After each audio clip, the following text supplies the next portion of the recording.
আসসালামু আলাইকুম বন্ধুরা। বারবি শুধু একটি পুতুল নয়, একটি স্বাধীন চেতা নারীর প্রতীক। বিশ্বজুড়ে যেই পুতুল দিয়ে নারীদের এজেন্ডা ছড়ানো হয়, সেই বারবি কোম্পানিতেই নারী শ্রমিকদের শোষণ করা হয়। নারী শ্রমিকদের সমান মজুরি না দেয়া, অতিরিক্ত কাজ করানো সহ এরকম আছে হাজারো অভিযোগ। তখনই প্রশ্ন উঠে, নারীদের সমান অধিকার অথবা নারী পুরুষের সমতা এসব বাস্তবে সম্ভব নাকি শুধুই এজেন্ডা? কিভাবে একটি পুতুল দিয়ে পুরো বিশ্বের নারীর ধারণা ও সংজ্ঞা বদলে দেওয়া হলো? নারীদের অধিকার দিতে এমন করা হলো নাকি আরো শোষণ করতে এমন করা হলো? নারী শুধু একটি শব্দ নয়, এটি কখনো হুমায়ুন আহমেদের রহস্যময়ী চরিত্র, কখনো বাংলা ছায়াছবির অবলা ক্যারেক্টার, আবার কখনো ইন্ডিয়ান সিরিয়ালের সুপার ওম্যান। নারী কখনো মেয়ে, কখনো স্ত্রী, কখনো মা। সব চরিত্রেই নারী শ্রেষ্ঠ। বিভিন্ন ধর্মগ্রন্থে নারীর শ্রেষ্ঠত্ব প্রমাণ করা হয়েছে, অথচ অনেক জায়গায় এখনো নারীরাই অবহেলিত। নারীর সেই অবহেলা থেকেই জন্ম নেয় নারীবাদ। তাই আজকের ভিডিওতে আমরা নারীবাদ কি, কেন এবং কিভাবে আর কাদের প্রয়োজনে তৈরি করা হলো সেই প্রশ্নের উত্তর দিব। নারীবাদ হলো একটি রাজনৈতিক, সাংস্কৃতিক এবং অর্থনৈতিক আন্দোলন যা নারীদের জন্য সমান অধিকার, সুযোগ এবং আইনি সুরক্ষা প্রতিষ্ঠা করাই যাদের লক্ষ্য। অর্থাৎ আমাদের পিতৃতান্ত্রিক সমাজে নারীদের প্রতি যে বৈষম্যগুলো হয় সেইগুলোর অবসান ঘটানোর জন্য নারীবাদ প্রতিষ্ঠা হয়। একজন নারী যেন নিজের সম্পত্তির অধিকার, কাজ করলে সঠিক বেতনের অধিকার, নিজের কথা বলার অধিকার সহ একটি মানুষ হিসাবে সে যেন অধিকার পায়, সেই জন্যই নারীবাদের সৃষ্টি হয়। অথচ সময়ের সাথে এখন নারীবাদের ধারণার বিস্তর পরিবর্তন হয়েছে। এখন নারীদের ফেমিনিজমের কথা বলে পারফেক্ট হতে বলা হচ্ছে। সেটা সৌন্দর্য থেকে শুরু করে অর্থ পর্যন্ত বিস্তৃত। বেশিরভাগ নারীদের জীবনে এখন এটা একটা বার্ডেন হিসেবে তৈরি হয়েছে। অথচ কোনো মানুষের পুরোপুরি পারফেক্ট হওয়া সম্ভব নয়। কিন্তু কিভাবে আর কেন? আমি যদি বলি শুধুমাত্র বারবি ডল দিয়ে নারীদের পারফেকশনের এজেন্ডা পুরো বিশ্বে ছড়ানো হয়েছে, তাহলে হয়তো আপনার বিশ্বাস করতে একটু কষ্ট হবে। কারণ এটা জড়বস্তু দিয়ে এত কিছু করা কি সম্ভব? তাহলে চলুন প্রমাণ দেই। বারবি কেবল একটি খেলনা পুতুল নয়, বরং এটি একটি শক্তিশালী সাংস্কৃতিক মাধ্যম যা অবচেতনভাবে শিশুদের মধ্যে লিঙ্গীয় ভূমিকা এবং আকাঙ্ক্ষার বীজ বপন করে। 1959 সালে যখন অধিকাংশ মেয়ে কেবল মা হওয়ার খেলা খেলতো, তারা বড় হয়ে মা হবে, সংসার করবে, তখন বারবি এসে তাদের দেখিয়েছিল যে একজন নারী অবিবাহিত থাকতে পারে এবং তার নিজস্ব স্বকীয় পরিচয় থাকতে পারে। 1950-এর শতকে যখন শিশুরা সাধারণ পুতুল দিয়ে খেলার মাধ্যমে অন্যের যত্ন নেওয়া শিখছিল, তখন বারবি এসে নতুন ধারণা তৈরি করে। বারবি ছিল প্রাপ্তবয়স্ক শরীরের প্রথম পুতুল যা মেয়েদের নিজস্ব যত্ন নেয় এবং নিজের ভবিষ্যৎ পরিকল্পনা করতে শিখিয়েছিল। বারবি দেখিয়েছিল যে নারীরা সার্জন, বিচারক, এমনকি দেশের প্রেসিডেন্টও হতে পারে। 1962 সালে অনেক দেশের নারীরা পুরুষের স্বাক্ষর ছাড়া ব্যাংক অ্যাকাউন্ট খুলতে পারত না। সেখানে বারবির নিজস্ব ড্রিম হাউস বাজারে আসে।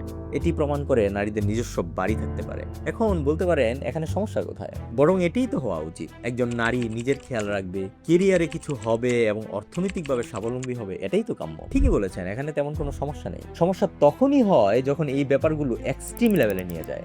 যেমন বারবি শুধু নিজের খেয়াল রাখতে হবে এই ধারণায় সীমাবদ্ধ থাকে না, পারফেক্ট সুন্দর হতে হবে এই ধারণা তৈরি করে। একদম স্লিম বডি, উজ্জ্বল ত্বক, সুন্দর চেহারা, অনেক মেকআপ, সবকিছু মিলে অত্যধিক সুন্দরী হওয়ার দায় নারীদের উপর চাপিয়ে দেয়। বারবি মেয়েদের শৈশব থেকে বিশ্বাস করায় যে কেবল অতি চিকন এবং ফর্সা শরীরই সুন্দর।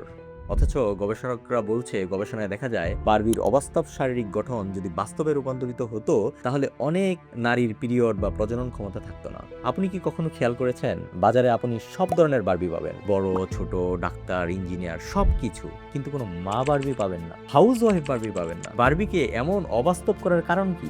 এতে আসল ফায়দা কার? পুঁজিবাদী বিশ্বে প্রায় $3,000 বিলিয়ন ফ্যাশন ও মডেল ওয়ার্ল্ড টিকিয়ে রাখার জন্য বারবির সবচেয়ে বেশি ভূমিকা। বারবির সৌন্দর্যে আকর্ষিত হয়েই হাজার কোটি টাকার মেকআপ ইন্ডাস্ট্রি চলে।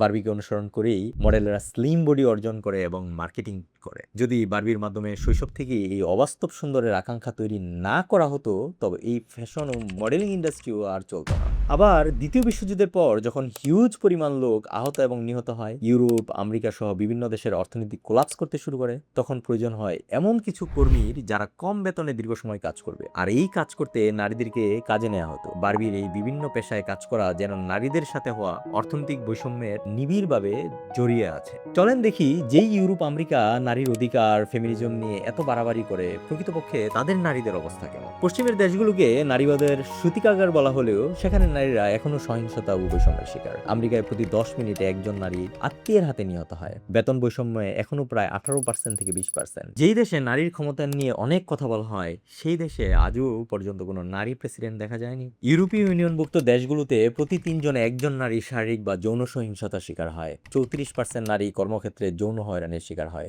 অথচ মিডিয়ায় পশ্চিমা সবকিছু এত সুন্দর করে সাজানো হয় যেন নারীবাদের আদর্শ প্রতীক হচ্ছে তারা। আপনি খেয়াল করে দেখুন, এই যে কয়েকদিন আগে এপিস্টিন ফাইল প্রকাশ পেল, আমাদের সোশ্যাল মিডিয়াতে তা বেশি দিন স্থায়ী হলো না। নারীবাদীরা নীরব রইল, কোনো পশ্চিমা মিডিয়া তীব্র নিন্দা জানালো না। অথচ ছোট থেকে ছোট কোনো কোনো ঘটনাও আমাদের ফিডে বছরের পর বছর ঘুরতে থাকে। আমাদের সামনে এইসব ঘটনা বেশিক্ষণ রাখা হবে না, কারণ নারীরা তাদের কাছে শুধুই একটি পণ্য, যেই পণ্যকে তারা সমান অধিকারের নাম করে বছরের পর বছর ধরে শোষণ করে আসছে। একটা পুতুলের মাধ্যমে কিভাবে নারীদের ইউজ করা হয়েছে এবং হচ্ছে, ওটাও এতক্ষণ বুঝেছেন। এবার আসেন দেখি বিভিন্ন ধর্মের নারীরা কেমন। ইসলামী শাস্ত্র অনুযায়ী নারী এবং পুরুষ স্রষ্টার কাছে আধ্যাত্মিকভাবে সমান।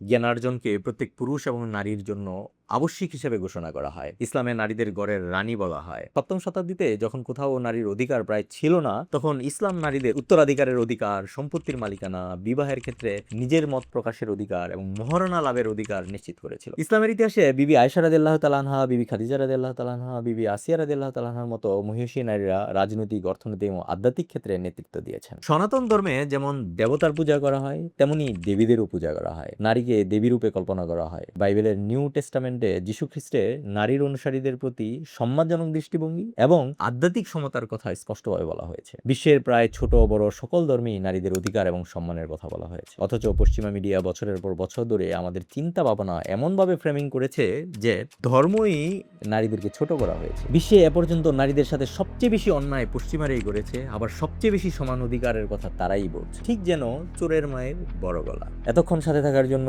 ধন্যবাদ। আমার এই তথ্যগুলোর সাথে আপনি দ্বিমত করে থাকলে অবশ্যই কমেন্টে জানাবেন।